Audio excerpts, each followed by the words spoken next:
Imagine waking up one morning and hearing a claim that sounds almost impossible: an electric car that can charge nearly as fast as filling up a gas tank. No long waits. No coffee breaks at charging stations. Just plug in, power up, and go. While most of the world is still watching Tesla and waiting for Elon Musk's next big move, a company from China quietly dropped this bombshell and walked away without much noise. That company is BYD, and this one announcement alone was enough to make the entire EV industry stop and look twice.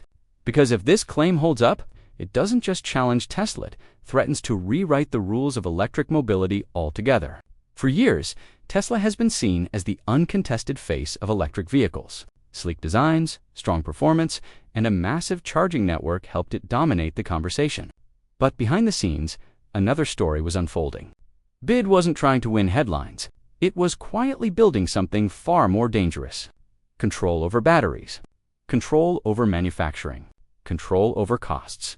And now, with charging speeds and prices that seem almost unreal, people are starting to ask an uncomfortable question. Is Tesla's lead really as safe as it looks? And what happens if BYD's technology scales faster than anyone expects? To understand why this moment matters so much, you have to rewind to where BYD began. Back in 1995, long before electric cars were cool, a chemist named Wang Chuanfu saw an opportunity others ignored. Mobile phones were exploding in popularity, and every single one of them needed a battery.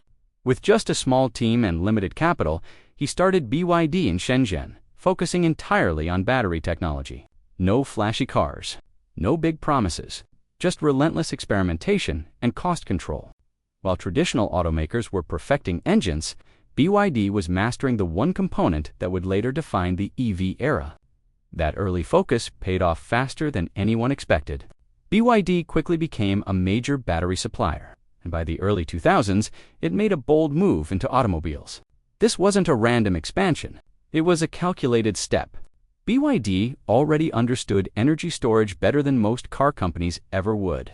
Batteries weren't an add-on for them, they were the foundation. And then came the moment that put BYD on the global map. In 2008, legendary investor Warren Buffett, through Berkshire Hathaway, invested hundreds of millions of dollars into BYD. That single move sent a message to the world. This wasn't just another Chinese manufacturer. This was a serious long-term player. With that validation, BYD accelerated hard. It launched the world's first mass-produced plug-in hybrid and doubled down on electric vehicles while many legacy automakers were still hesitating.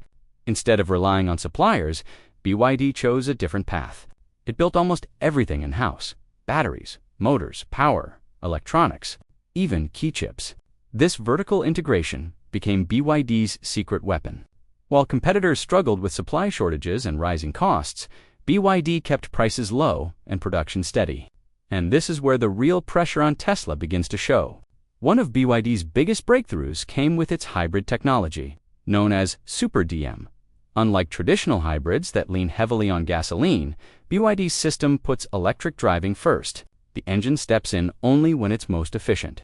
At the center of this setup is a highly optimized 1.5-liter engine that achieves record-breaking thermal efficiency. In simple terms, it wastes less energy than almost anything else on the road. The result is shocking fuel economy, smooth acceleration, and a driving experience that feels far more electric than hybrid. But even that wasn't the end of BYD's ambitions. Then came the Blade battery. This is the point where safety, cost, and longevity collided in BYD's favor. Instead of using tightly packed battery cells that risk overheating, BYD redesigned the entire structure. Long, thin cells dissipate heat more effectively, dramatically reducing fire risk. In stress tests that would destroy conventional batteries, the Blade battery barely flinched. On top of that, it uses lithium iron phosphate chemistry, which is cheaper, more stable, and far longer lasting than the nickel-based batteries many rivals rely on. This one decision helped BYD slash costs while improving reliability in nightmare scenario for competitors. And now, BYD is pushing into what many believed was Tesla's strongest territory: charging speed. Reports claim BYD's latest high-voltage systems can take a battery from low charge to usable levels in minutes under ideal conditions. If even part of this performance holds true at scale, It could erase one of the biggest psychological barriers to EV adoption. No more planning your day around charging. No more range anxiety. Just drive. That's why this announcement matters so much, and why so many executives are suddenly paying attention. What makes BYD even more dangerous is its lineup.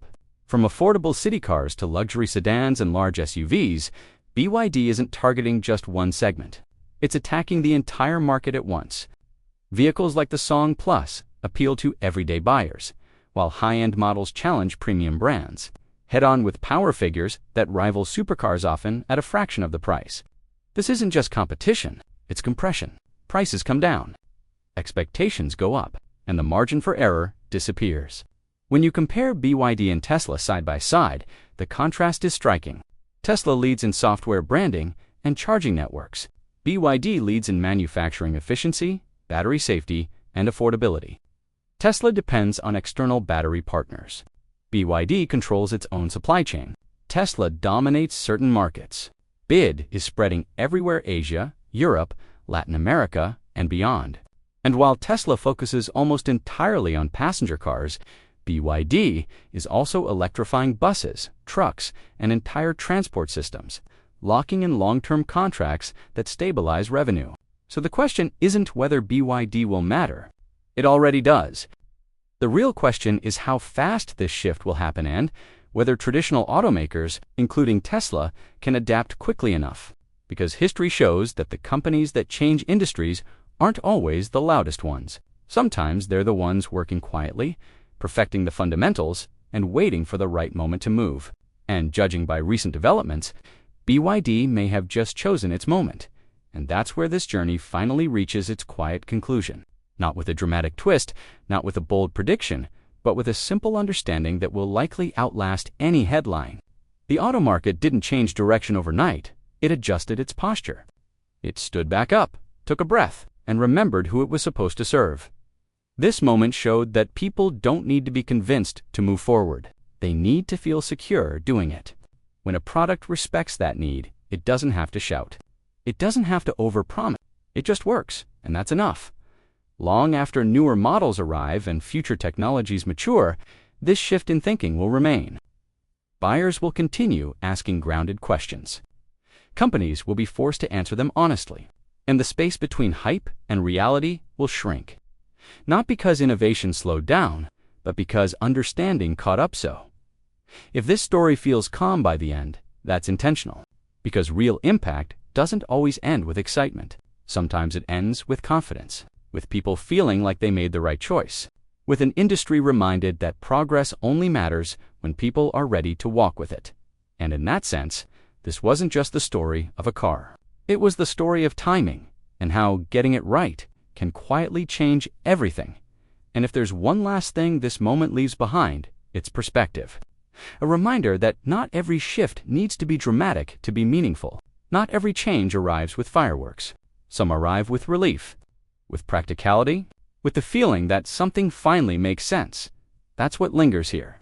The sense that the industry briefly realigned itself with real life, with how people earn, spend, travel, and plan. With the reality that progress is most powerful when it feels accessible, not intimidating. From this point on, buyers will move with more confidence.